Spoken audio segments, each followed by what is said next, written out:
As I was listening this morning, and the theme last year was guarded optimism.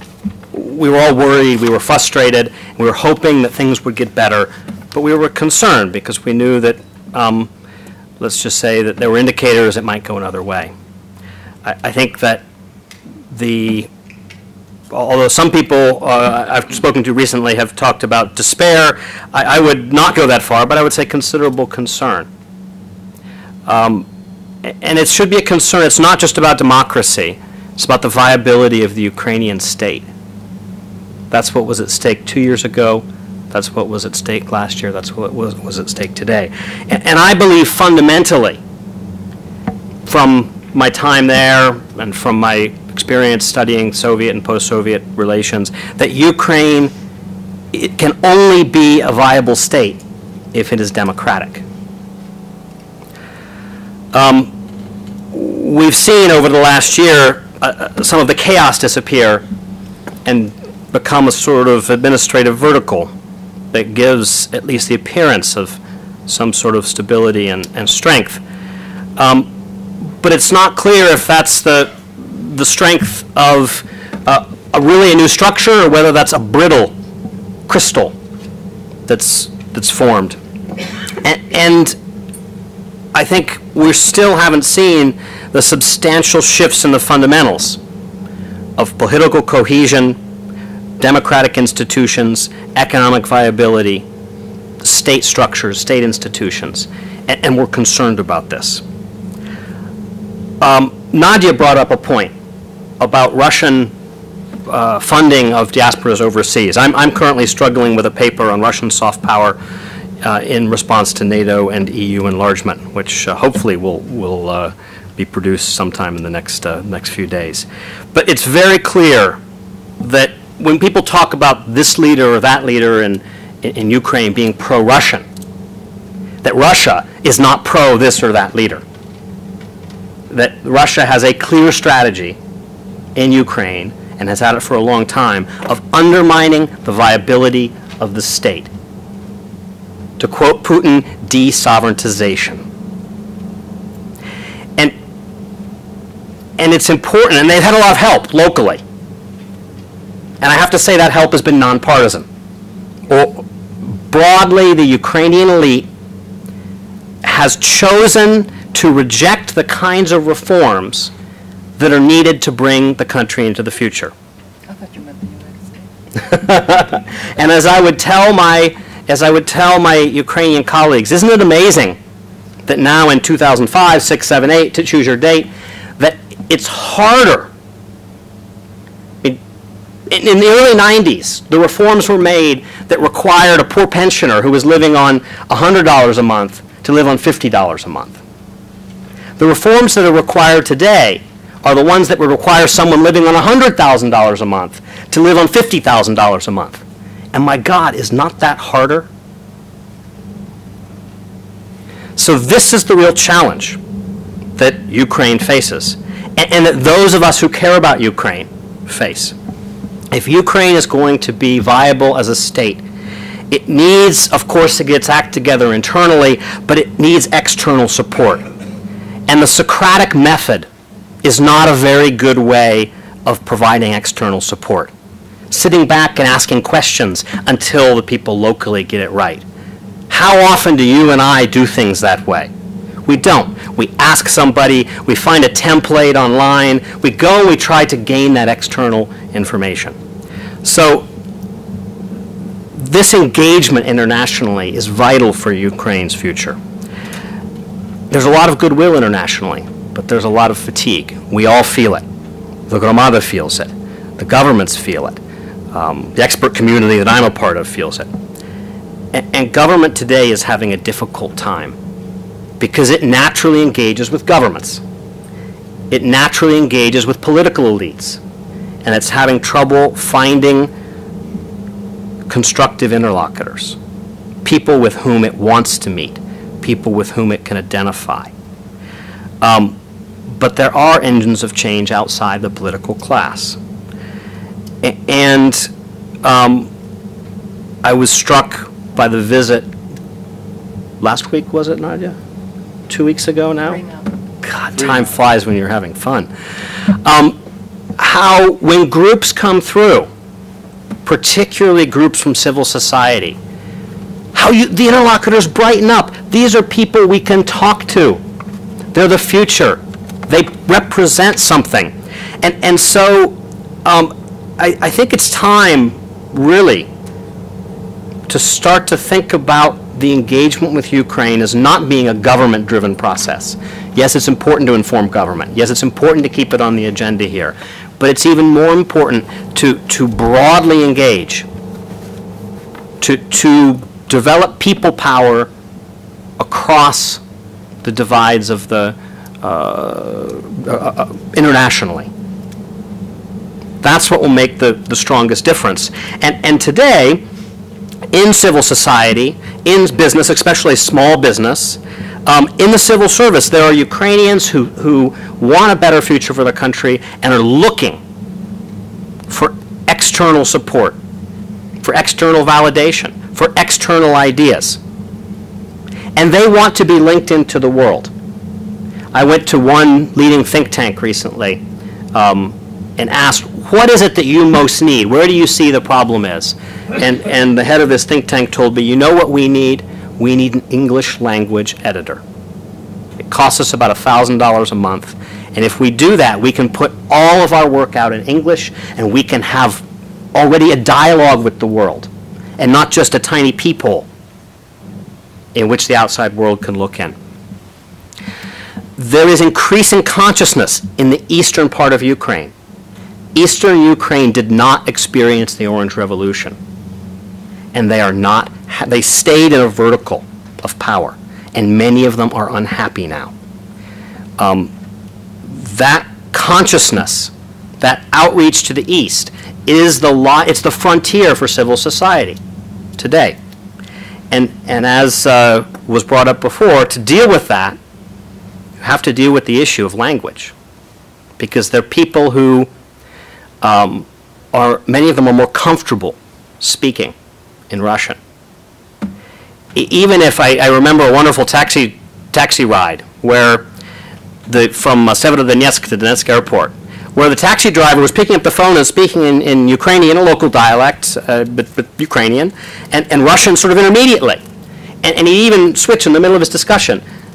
And I said, which do you speak at home? He says, well, it depends upon who I'm talking to. If I'm speaking with my grandparents, I speak in Ukrainian, because we're from a small village.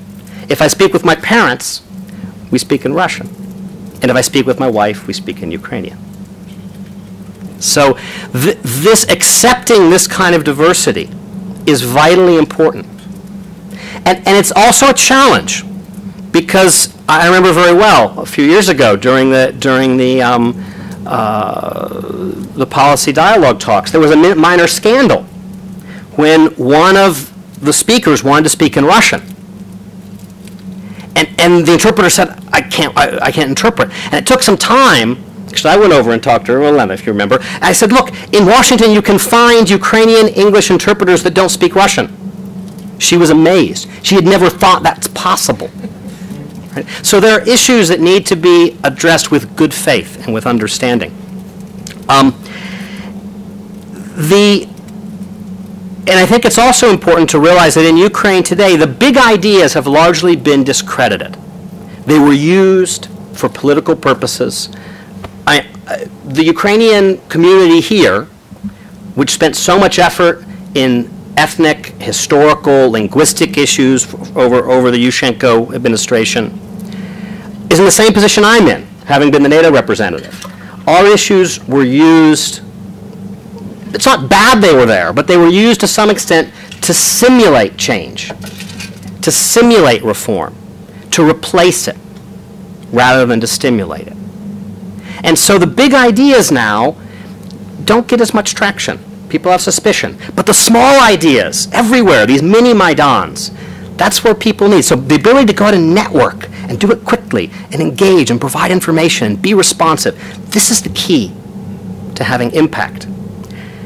Now, as I was listening to the discussion earlier, I understand this tension between sort of the ethnic American Ukrainian community which wants to preserve something and the idea of outreach back to the homeland, back to Ukraine, back to the idea that it can be a free homeland. I would see this as being a false choice.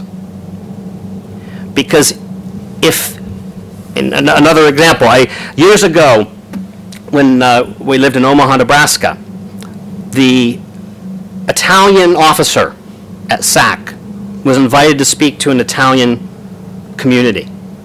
And he went and gave a presentation, I don't know which day it was, and then there was a chat afterwards. And we had lived in Italy, so we were his sponsor and attended. And he afterwards was kind of really in a state, and he said, "What's it?" He says, "I was bluffing the whole way along. I had no idea what they were saying."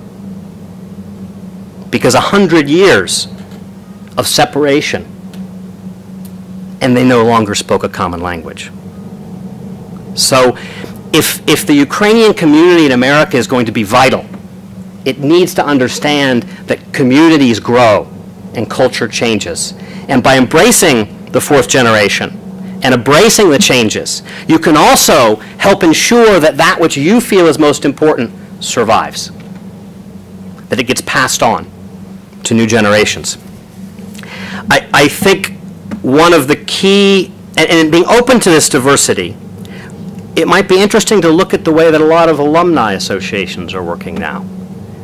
Local chapters, years, age groups, interest groups, lots of diversity, but all under the umbrella of a common unifying theme. And I think Michael Sawkiff's comments about unifying issues is important. Those can be cultural, those can be social, those can be business. And one of those issues, I think, which is vital, is support for Ukraine and for Ukraine's democratization. And in this, you will find that the Ukrainian community has strong allies. And in fact, some of those allies may be more engaged than the community itself has been. And they may have more credence within Ukraine. Several months ago, there was the reality of diaspora fatigue is also real in Ukraine. It's true. Whether it's right or not, it's true. Several months ago, there was a study, a poll, an expert poll by one of the top think tanks in Kiev about the 10 top lobbyists of Ukraine abroad. 5 of those were Ukrainians. 5 of them were not. They were international. And of those 5, not a single one was ethnic Ukrainian. 4 experts, one the former Polish president. So within Ukraine, within the community, those are the people who are seen as promoting. I wasn't on the list either, so it's okay. And some of it surprised me. But those are the people who are seen as really supporting Ukraine abroad, as bringing something to the country, people who have credibility.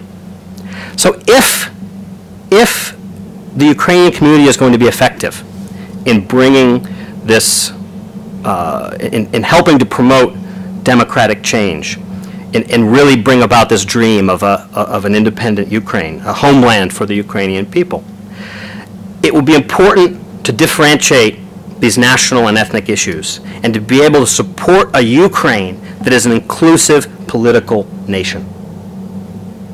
Secondly, it will be important to broaden links outside the diaspora and to allow others to lead where that makes more sense.